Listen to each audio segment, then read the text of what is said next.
নমস্কার বন্ধুরা, পূর্ণিমা কিচেনে আপনাদের সবাইকে স্বাগত। আজকে চালের গুঁড়ার ঝামেলা ছাড়াই দুধ পুলি বানাবো। কিভাবে বানাই প্রথম থেকে শেষ পর্যন্ত দেখতে থাকেন। ভিডিওটা খুব ভালো আর মজাদার তো অবশ্যই। এই কনকনের শীতে দুধ পুলি ছাড়া কথাই নেই, কারণ পুলি পিঠে মানেই কড়া শীত। এত শীত পড়েছে, ভেবেছি অনেক পিঠের রেসিপি দিয়েছি, মনে করলাম যে তাহলে এই কড়া শীতে দুধ পুলি না দিলেই নয়, সেই পিঠেটাই আপনাদের সঙ্গে শেয়ার করছি। আমি মোয়ালুদে আজকে পুলি করব, তার জন্য কড়াইতে দিয়ে দিচ্ছি জল। মোয়ালুটা সিদ্ধ করে নেব। এই দেখুন কি বড় বড় সাইজের মোয়ালু, এটা দিয়ে আজকে পুলি হবে। এটা আমি জলের মধ্যে দিয়ে সিদ্ধ করে নেব। এটা একটু ঢাকা দিয়ে দেব। আমার মোয়ালুটা কি সুন্দর সিদ্ধ হয়ে গেছে, এবার আমি তুলে নেব।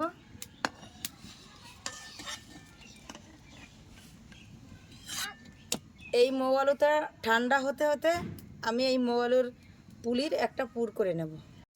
দেখুন আমার মোয়ালুটা কি সুন্দর ঠান্ডা হয়ে গেছে। এবার আমি সুন্দর করে উপরের চোষাটা ফেলে দেব।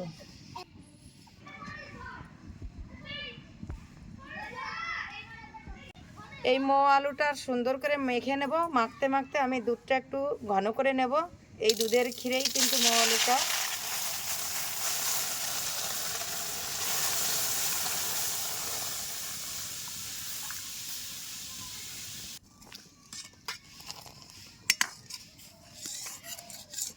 এই দেখুন একদমই দুধটা ঘন হয়ে গেছে,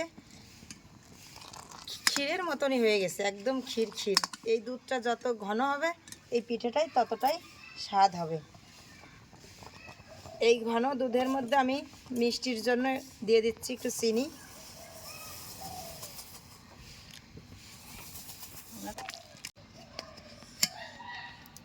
দুধটা আমার ক্ষীর হয়ে গেছে, এবার আমি গামলাতে ঢেলে নেব।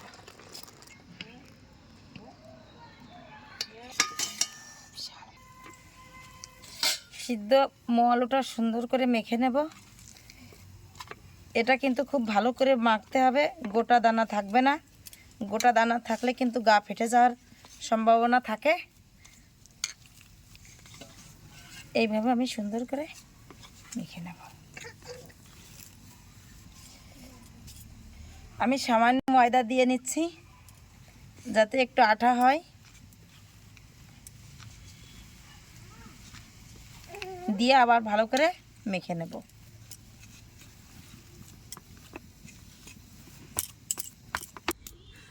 অল্প একটু জল দিয়ে পুলির পুরটা করে নেব। তার জন্য কড়াইতে দিয়ে দিচ্ছি একটুখানি জল।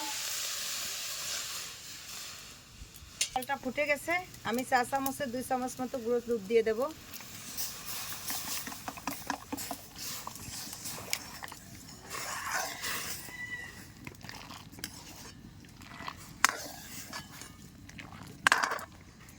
এই দেখুন এই চামচের 1 চামচ সুজি দিয়ে দেব। দিয়ে সুন্দর করে আমি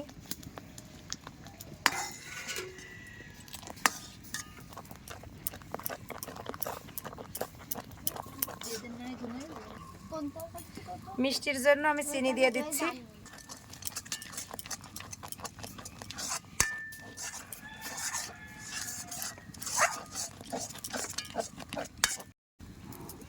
এক চামচ ঘি দিয়ে দেব। এখন আমার পুরটা হয়ে গেছে, এবার আমি নামিয়ে নেব। এদিকে সুন্দর করে মোয়ালুটাও মেখে নিয়েছি, এই থালারই এক পাশে আমি উঠিয়ে নেব।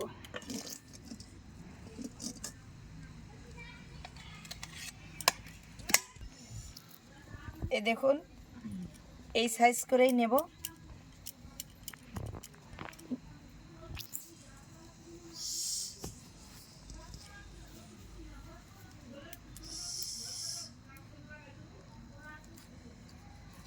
এভাবে পুরটা দিয়ে নেব।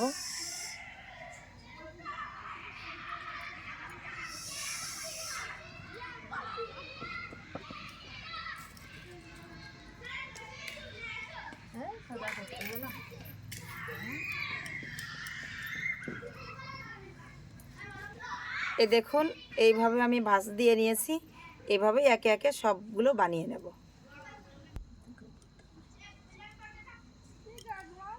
হাতে গড়া কুলি, দেখুন হাতেই কি সুন্দর ডিজাইন হচ্ছে।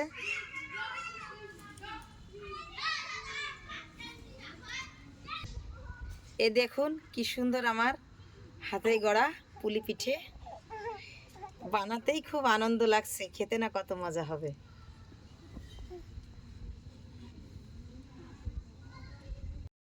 একে একে সব পুলিগুলোই আমার বানানো হয়ে গেছে, এবার আমি তেলে ভেজে নেব।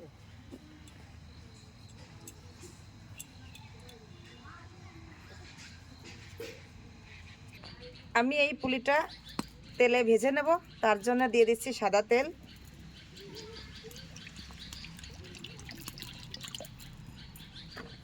তেলটা আমার গরম হয়ে গেছে,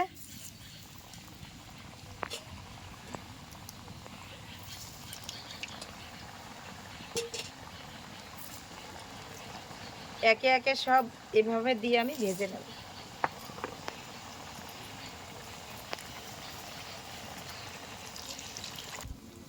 এই পিঠেটা অনেক হালকা জালে ভাজতে হবে, উপরটা যেন লাল না হয়, তাহলে দুধে ভেজালে কালারটা ভালো দেখা যাবে না। এই দেখুন হালকা জাল দিয়েছি, শুধু এপিট ওপিট করে একটু ভেজে নেব।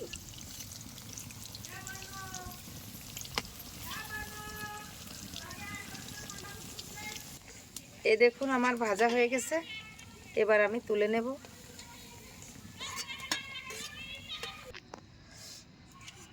পুলিটা আমার ভাজা হয়ে গেছে, দুধের ক্ষীরটা দিয়ে আমি সারা রাত এরকম ভিজিয়ে রাখবো।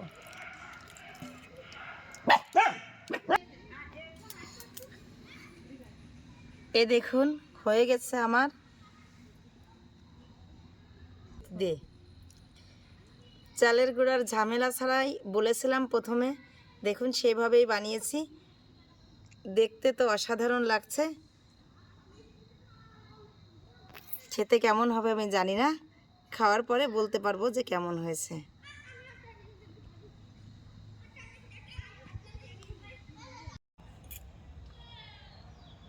হয়ে গেছে আমার মোয়ালু দিয়ে দুধের ক্ষীরে পুলি পিঠা, এবার খেয়ে দেখুক কেমন হয়েছে। দেখো কেমন হয়েছে, খেয়ে টেস্টটা করো।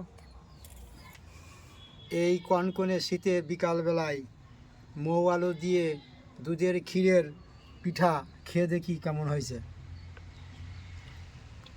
আহ, একেবারে বাহ, এ কি সুন্দর পিঠা! তোমার মাথায় আসে কি করে, আমি তো বুঝতেই পারি না। পূর্ণিমা, এই দেখো, বন্ধুরা তোমরা এরকম খেয়ে দেখবা।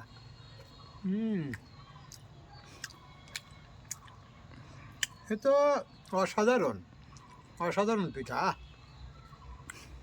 বন্ধুরা আপনারা আমাদের সাথে থাকবেন এবং বেশি বেশি করে সাবস্ক্রাইব করবেন।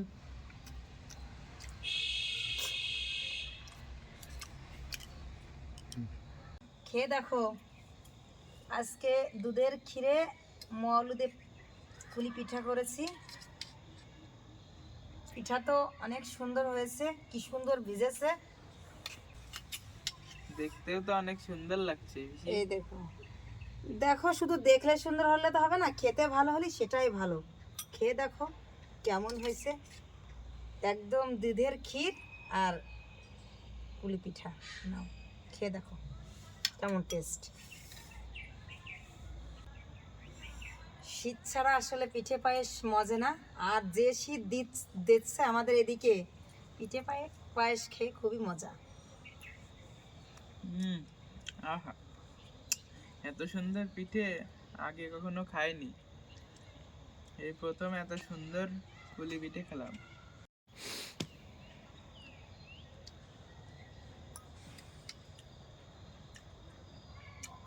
এটা তো অনেক সুন্দর হয়েছে বেশি। এটা কি কি দিয়ে বানিয়েছো? মৌ আলু, দুধের ক্ষীর। আমি বলবো কেন, আমার রেসিপিটা দেখবা, দেখে শিখে নিবা, বৌমাকে বলবা এইভাবে এই পিঠে বানিয়ে খাওয়াতে। আসলে অনেক সুন্দর হয়েছে এটা খেতে।